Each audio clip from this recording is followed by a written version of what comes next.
Bom dia, povo de Deus, tudo bem com vocês, minha gente? Espero que sim, que domingo tenha sido um dia de missa muito bom e que tenha sido uma bênção para começar esta semana que está se iniciando. E temos o cerco de Jericó, minha gente, mas eu vou deixar para falar no final mais do vídeo, tá? O que significa o cerco de Jericó? Por que se faz, né?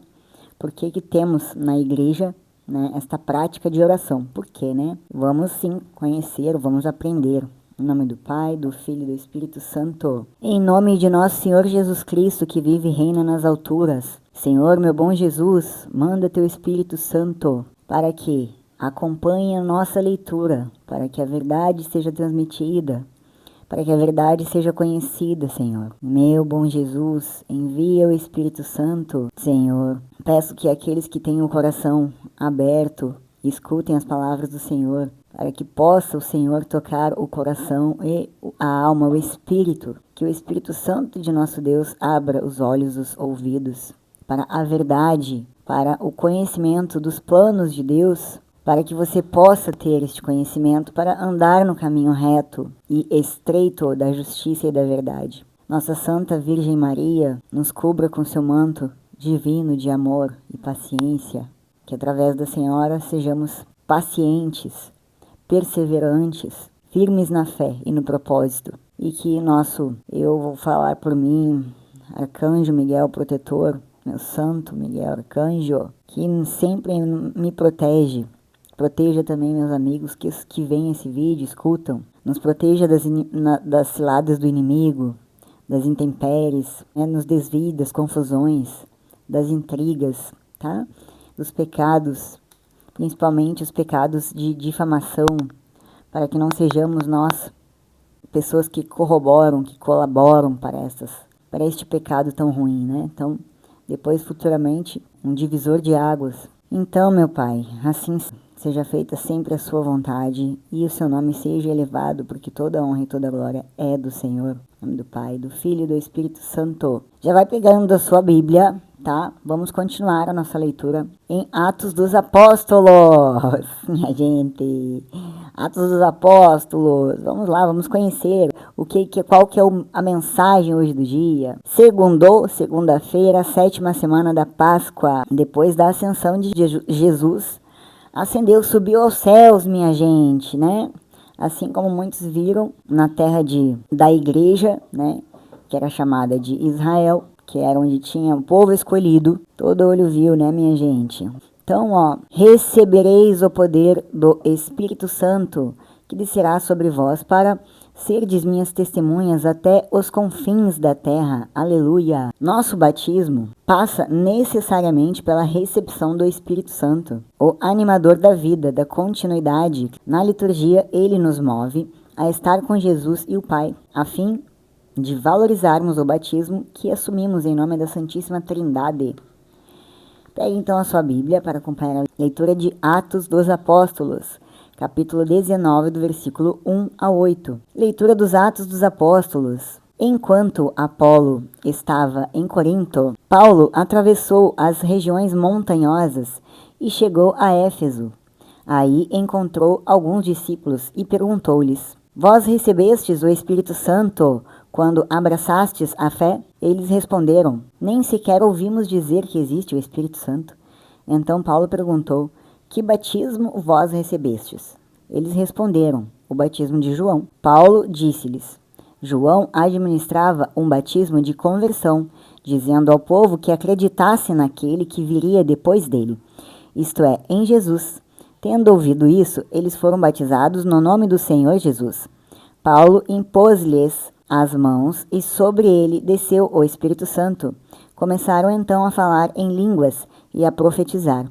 Ao todo eram uns 12 homens. Paulo foi então à sinagoga e durante 3 meses falava com toda convicção, discutindo e procurando convencer os ouvintes sobre o reino de Deus. Palavra do Senhor. Vamos então para a explicação, minha gente, sem mais delongas, tá? Então, do 19, capítulo 19, do 1 ao 8, primeiro nós temos uma introdução, tá? Que eu vou explicar aqui para que possamos compreender mais.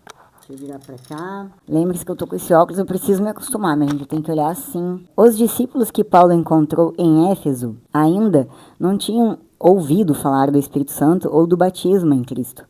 Essa é uma das passagens mais difíceis de se interpretar no Novo Testamento. A pergunta básica é se esses discípulos eram cristãos genuínos quando Paulo os encontrou pela primeira vez.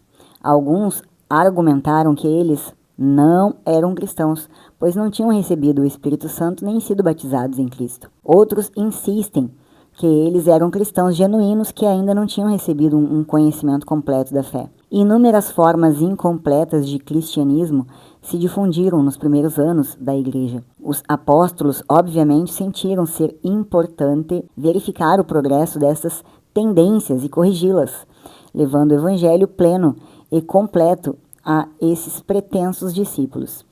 No versículo 4, essa introdução foi do versículo 1 ao 6. No versículo 4, o próprio João confessou que seu batismo era incompleto. Ele insistiu que o povo, por ele batizado, cresce naquele que viria depois dele. Você vai ver em Mateus, versículo 3, capítulo 11. Se você quiser conferir. Lá no versículo do 5 ao 6, a ordem da conversão aqui segue o padrão típico em Atos, com exceção da imposição de mãos, e a menção de falar em línguas, e a habilidade para profetizar como resultado imediato da vinda do Espírito. Lá no versículo 8, nós vimos, acabei de falar do 5 ao 6, tá? Falamos do 4 e depois do 5 ao 6. Perdão, desculpem, eu não falei. Lá no versículo 8, aparentemente, Paulo encontrou os discípulos efésios antes de ter oportunidade de visitar a sinagoga. Sua argumentação ali assinala a segunda e última vez que Paulo menciona o reino de Deus em sua pregação em Atos. E depois, minha gente, tem o versículo 9, que eu não vou ler, tá? Porque até o 8. Então, minha gente, para gravar agora na mente o encontro de Paulo com os discípulos, lá do versículo 1 ao 2.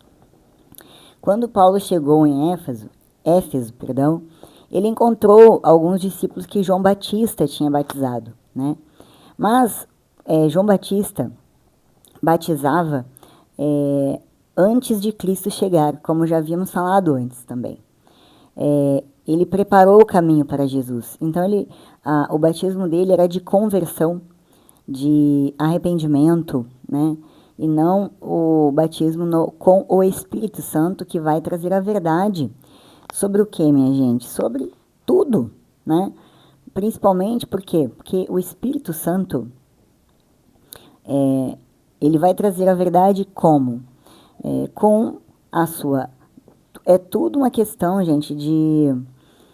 Não é simplesmente o crer. Minha gente, antes de Jesus Cristo chegar, João Batista já tinha a missão, vamos dizer assim, de preparar o caminho para Cristo. Tendo Cristo na terra, estando na terra fisicamente, não havia ainda a necessidade do Espírito Santo, né, ocupar o lugar que Cristo estava ocupando. Então, este batismo não tinha acontecido pelo Espírito Santo, até porque não precisava, pois Jesus estava entre eles.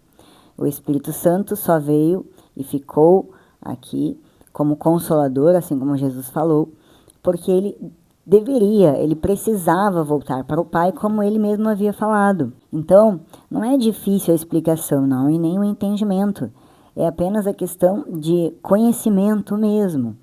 Porque antes, João Batista pregava muito sobre o arrependimento dos pecados, para que quando Jesus chegasse, Jesus pudesse, né, curar, libertar e fazer o que ele veio fazer. Mas depois que ele foi embora e deixou o Espírito Santo para ocupar o lugar dele, tendo essa responsabilidade, as pessoas não tinham sido batizadas com o Espírito Santo. Então Paulo percebeu isso, né?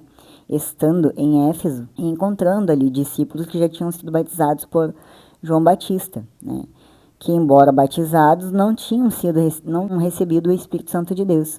Depois do batismo no Espírito Santo, do capítulo 19, versículo 3 ao 6, Paulo, ao saber que eles não tinham recebido, Pergunta se eles tinham recebido, eles responderam que nem sequer ouviram falar. Paulo, então, em nome de Jesus, os batiza novamente, e quando Paulo põe as mãos sobre eles, o Espírito Santo desce sobre eles, e eles passam a falar em línguas e a profetizar. Minha gente, então, por quê? Porque Jesus já não estava mais. Mas podemos ver o poder do Espírito Santo, como o Espírito Santo tem poder, né? É um poder equivalente ao poder de Jesus Cristo, porque é um poder, minha gente, que vai te guiar, que vai te orientar. O Espírito Santo de Deus, né? É um mistério a Trindade? É um mistério, mas os três trabalham com personalidades diferentes, mas com grande poder, né? Com grande poder de transformação, de mudança. Depois, lá mais para frente, a perseverança na fé. A narrativa também nos lembra a importância da perseverança na fé. Mesmo diante de desafios, Paulo, apesar de encontrar resistências, continua a pregar o evangelho com determinação. Isso daqui é o que mais vimos, ele nunca desistiu, né? Paulo era imparável, né? A necessidade de buscar a verdade. Os discípulos de João Batista, ao se abrirem para a verdade sobre Jesus Cristo e o Espírito Santo, demonstram a importância de buscar a verdade e de não se contentar com uma fé superficial, como esta parte aqui é importante, né? Porque quem te traz a verdade é o Espírito Santo. O que é esta verdade? O que é você ter o testemunho de nosso Senhor Jesus Cristo? O que é ter o testemunho? Quando você recebe o Espírito Santo de Deus, por que você testemunha a verdade? Porque você conhece através do Espírito Santo partes do que Deus lhe proporciona. E o sentimento é de certeza. Porque se não é de certeza, não é de Deus. Porque, eu não sei se vocês lembram, mas quando Moisés estava tentando convencer, né, o faraó sobre o poder de Deus, sobre as manifestações, né, que Deus também fazia milagres, existiam alguns bruxos, né, acho que é bruxos, que usavam de magia, ou magos, né, e eles também fizeram alguns dos milagres que Deus fez, eles fizeram. Então, é o poder do mal, né? Então, nunca esqueça que o trem ruim, ele pode sim também, porque ele também é poderoso, e ele pode também enganar, tá? Por isso que você precisa orar, ter uma vida sempre em busca da santidade, e ser persistente, insistente na sua fé, em buscar até ter a verdade, enquanto você não ter a verdade, tá? Porque o Espírito Santo te dá esta verdade. E outra, não é só isso, ele prova. Quando você crê, porque a fé é isso, minha gente. Você crê naquilo que você não vê, mas no futuro você vai ver. Você pode ter certeza disso, que não existem coincidências, tá, minha gente? Vamos para o Evangelho de João. Uma coisa, assim, muito importante que não posso deixar de falar é que quando você tem o Espírito Santo, você não vai, porque assim, não vai acontecer, né, da mesma forma que aconteceu com Paulo, né, que ele batizou com o Espírito Santo e na mesma hora aconteceu vários milagres ali, deles falarem línguas, né. Hoje em dia, o Espírito Santo, ele trabalha fracionado, né, assim como o poder divino.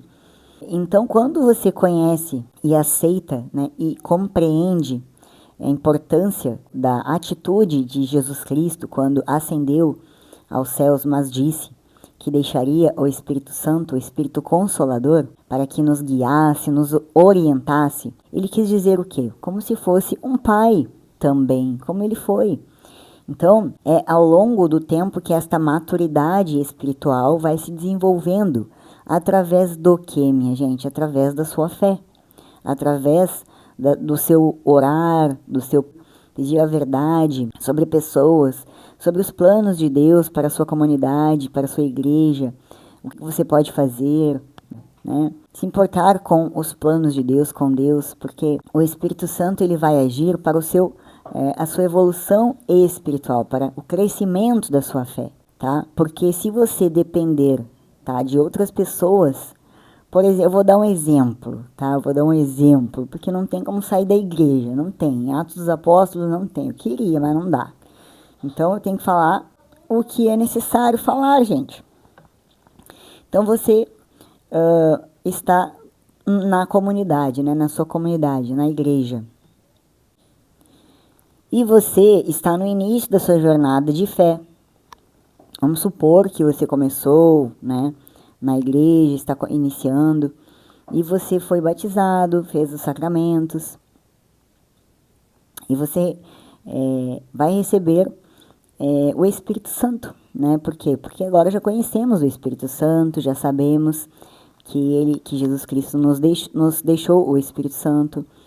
Então, é por causa do Espírito Santo que você não desiste da sua fé. Porque se você se basear, como já falamos aqui antes, né, em homilias da televisão, em pregações, em irmão de igreja, você nunca pode olhar para os lados, tá? Ah, fulano aqui não está trabalhando, também não vou trabalhar. Então a sua fé vai diminuindo, né? Porque você não está trabalhando porque o outro não está trabalhando, você está trabalhando porque você tem consciência, tá? Que a igreja é de Jesus Cristo e você ama Jesus Cristo. Tá? É por ele que você vai fazer, porque você sabe que na hora que você tiver aquele tete a tete com Jesus, ele vai te perguntar: e aí, você amou como eu amei? Né? Você fez o que eu pedi? Eu pedi que continuasse levando o evangelho até os confins da terra. Você o fez e praticou, porque não é só fazer, ler, é praticar também, dar bons frutos. Então, ninguém na face da terra vai fazer a sua fé crescer, vai fazer a sua fé aumentar, que não seja o Espírito Santo de Deus. Porque se você se basear em pessoas, a sua fé não vai se firmar e também não vai evoluir, e você também não vai receber os dons do Espírito Santo. Porque a fé humana, porque o ser humano é limitado, ele depende do Espírito Santo, ele depende de Jesus Cristo e de Deus nosso Senhor. Tá, minha gente? Agora vamos para a leitura. Pega o seu evangelho em João, capítulo 16, versículo 29 ao 33. Se com Cristo ressurgistes, procurai o que é do alto, onde Cristo está sentado à direita de Deus Pai. Quantas vezes falamos para ver a vida sempre do alto para baixo? Para que você nunca se perca, porque olhando para o alto você vê Jesus. Se você olhar para baixo, você vai ver pessoas. E pessoas, você não pode criar expectativas, porque Jesus não criava expectativas nas pessoas. Jesus só tinha uma fonte, era Deus, seu Pai. Então, ele não criava expectativas, porque se criasse, ele nunca teria perdoado os apóstolos, né, minha gente? Ele realmente amou muito além, nos deixando aí o grande exemplo para seguir, tá? Proclamação do Evangelho de Jesus Cristo segundo João. Naquele tempo, os discípulos disseram a Jesus: Eis, agora falas claramente e não usas mais figuras. Agora sabemos que conheces tudo e que não precisas de alguém te interrogue, que alguém te interrogue. Porque por isso cremos que vieste da parte de Deus. Jesus respondeu: Credes agora? Eis que vem a hora, e já chegou, em que vos dispersareis, cada um para o seu lado, e me deixareis só. Mas eu não estou só, porque o Pai está comigo. Disse-vos estas coisas para que tenhais paz em mim. No mundo terei tribulações, mas tende coragem, eu venci o mundo. Palavra da salvação. Bom, nessa parte podemos ver claramente aqui, né, o que acabamos de falar. Ó, agora sabemos aqui que Jesus disse: Credes agora? Eis que vem a hora, e já chegou, em que vós dispersareis. Né? Que é vós dispersareis, minha gente? Cada um para o seu lado, e me deixareis só. Mas eu não estou só, porque o Pai está comigo. Então quem vai estar sozinho, na verdade, é aquele que deixou ele sozinho. Porque ele não está sozinho, ele está com o Pai. E se você não está com ele, você não está com o Pai. E se você não está com o Pai, você está com o príncipe do mundo, tá? É um fato. Você não é comandado por Deus, mas pelo príncipe do mundo. Esta fé que falamos de religiosidade, tá? Esta fé fria, a que nos engana, que nos ilude, achando que indo para a igreja fisicamente, trabalhando, né? E fazendo algumas coisas para descargo de consciência, para não sentir peso na consciência, não é uma fé verdadeira. Mas a fé verdadeira é aquela que não olha para os lados, né? Não faço, fulano também não faz, não vou fazer também, né? E também existem grupos nas igrejas, né? que deveriam unir-se em vez de desunir-se e não fazendo a vontade de Deus, acabam prejudicando todo o restante da igreja, aqueles que têm a sua fé. Mas Deus não dorme, Deus está no poder e vê tudo. E sempre vai chegar o momento da justiça, do dia que haverá o tete a tete e cada um vai ver a verdade sobre a sua alma, vai conhecer a sua alma. Se a sua alma é bonita ou feia, é aí que você vai ver. Agora vamos para a explicação do capítulo 16, do versículo 29 ao 33. Então, minha gente, a explicação, aqui eu só tenho do 28 até o 32, tá? Então, eu vou ler até o 33, depois tem aqui o 33. A descrição de Jesus, como no 28, tá? A descrição de Jesus como tendo vindo do Pai, entrado no mundo e como deixando o mundo e voltando para o Pai, segue o modelo da descrição da palavra de Deus, que é enviada, realiza o seu propósito e retorna para aquele que a enviou. Você vai ver em Isaías, capítulo 55, versículo do 11 ao 12, tá? E também aqui manda falar do... Também você pode ver a João. Eu vou ver aqui João, nota 1, versículo 1. Lá em João, do capítulo 1, versículo 1, temos a seguinte leitura. No princípio era a palavra. Ecoa em Gênesis, capítulo 1, versículo 1. No princípio, Deus criou os céus e a terra. A expressão grega em argé é adverbial e não possui o artigo, deixando assim indefinido de que princípio se trata. João situou a existência de Jesus na eternidade passada com Deus. A palavra grega logos comunica a noção da autoexpressão divina, ou seja, seu discurso, você vai ver lá em Salmos, em capítulo 19, do versículo 4. A palavra de Deus é efetiva. Ele fala e as coisas passam a existir. Gênesis, capítulo 1, do versículo 3 ao 9, e Isaías 55, versículos do 11 ao 12. Gênesis, capítulo 1, versículo do 3 ao 9, tá? Então vamos continuar, voltar lá na nossa leitura. Depois, no 32... A predição de Jesus vem de uma hora vindoura na qual os seus seguidores serão espalhados. Pode aludir a Zacarias, capítulo 13, versículo 7, você pode ver, citado em Mateus, capítulo 26, 31. E também no capítulo 26, versículo 56. As ovelhas abandonarão o pastor e voltarão para suas casas, contudo, Jesus não está só em razão da presença constante do seu Pai. Depois, lá no 33, o discurso de despedida de Jesus termina com uma nota de triunfo. Ver em João, capítulo 2, do versículo 13 ao 14. Vamos ver então o que diz, tá, minha gente? 13 ao 14.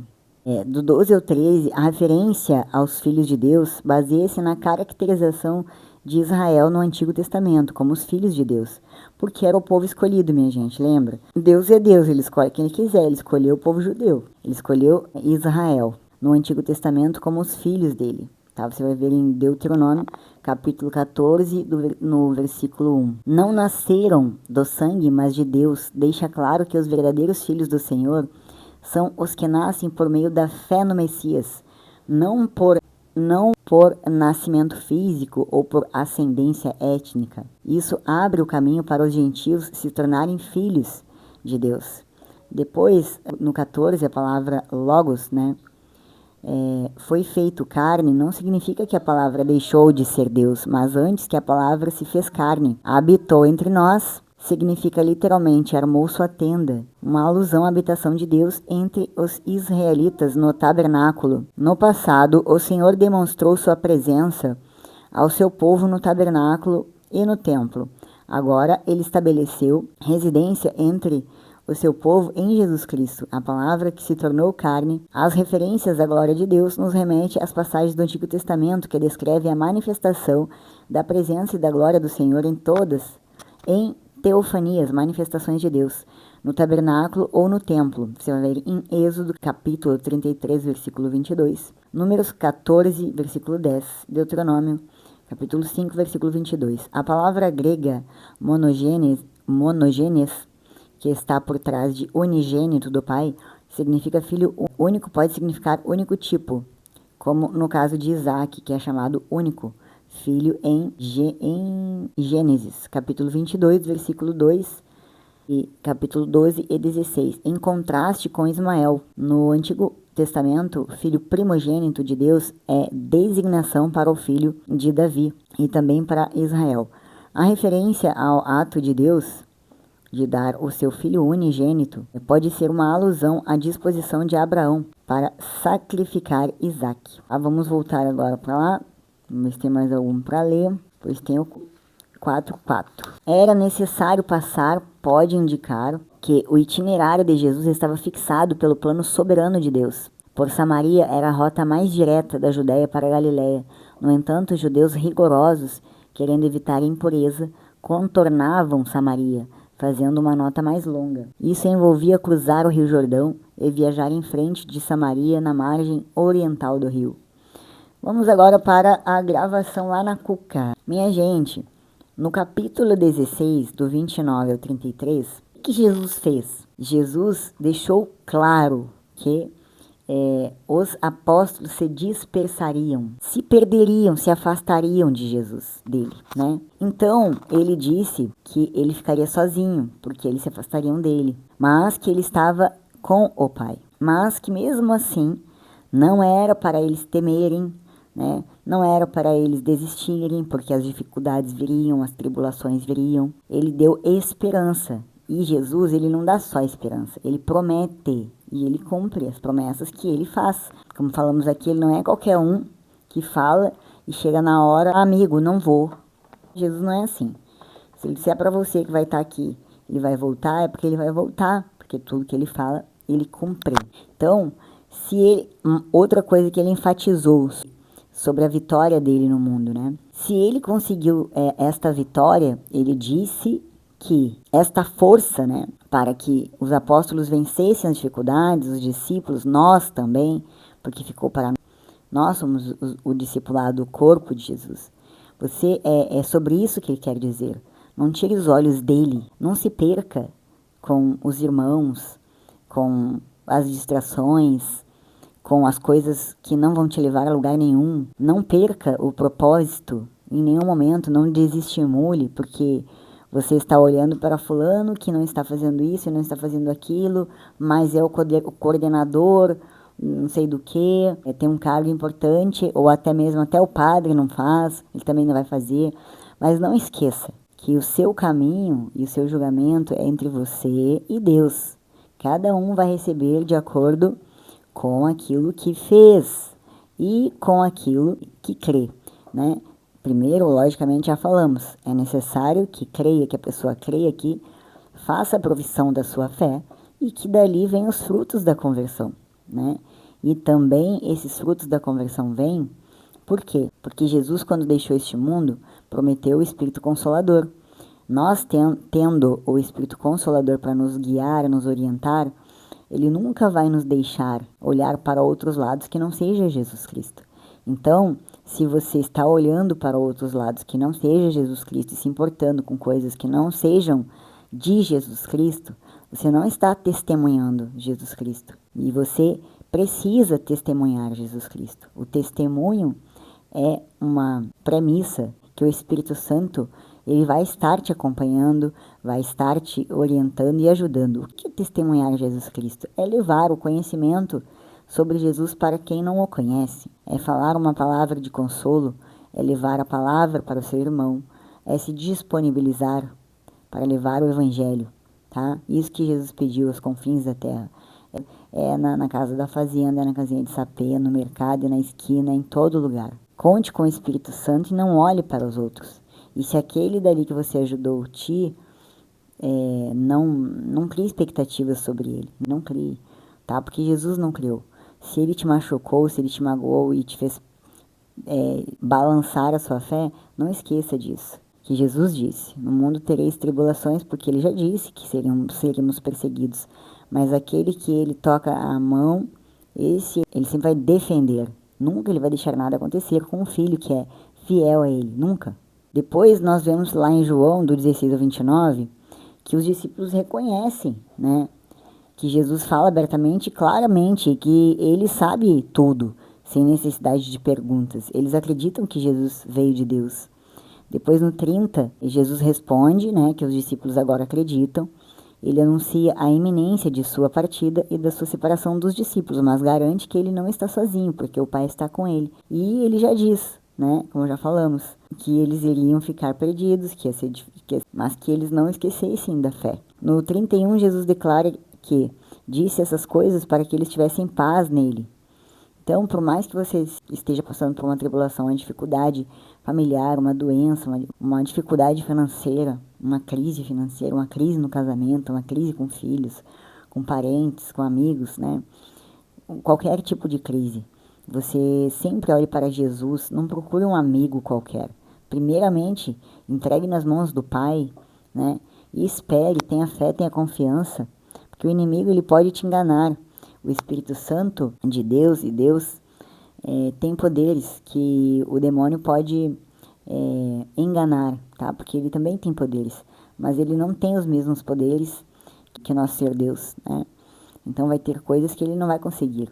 Você precisa estar muito vigilante, muito cheio do Espírito Santo, através de muita oração, tá? Por isso que nós vamos entrar agora no cerco de Jericó, vocês vão entender a importância, né, dessas orações da fé e da presença do Espírito Santo nas nossas vidas. Depois, lá no 32, Jesus anuncia que eles terão tribulações no mundo, mas lhe dá ânimo, dizendo que ele venceu o mundo. Essa promessa de vitória é uma fonte de força e esperança para os discípulos e para todos os que creem em Jesus. Ele prometeu, minha gente, ele cumpre, então você não precisa ter medo. Em resumo, este trecho do Evangelho de João é um poderoso chamado à confiança em Deus. Confiança. Mesmo quando a vida parece difícil, Jesus garante que, embora os cristãos possam enfrentar tribulações, eles não estão sozinhos e que a sua vitória sobre o mundo garante a paz e o ânimo para suportar as dificuldades.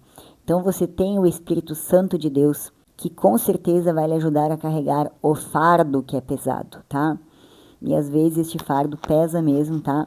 Porque Deus pesa, mas ele também te dá o apoio, ele te dá o problema, mas te dá a solução, desde que você tenha fé, esperança, crença, e você pode ficar garantido nas promessas de Jesus, tá?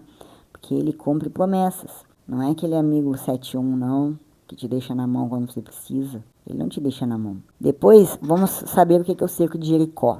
Vai começar o cerco de Jericó. O cerco de Jericó na Igreja Católica é uma prática de oração que se inspira no episódio bíblico do cerco de Jericó narrado no livro de Josué. Tá? Trata-se de um período de oração intensiva, geralmente de 7 dias, com o objetivo de derrubar as muralhas que se opõem à fé e à vida cristã, simbolizadas pelas dificuldades e obstáculos que se encontram.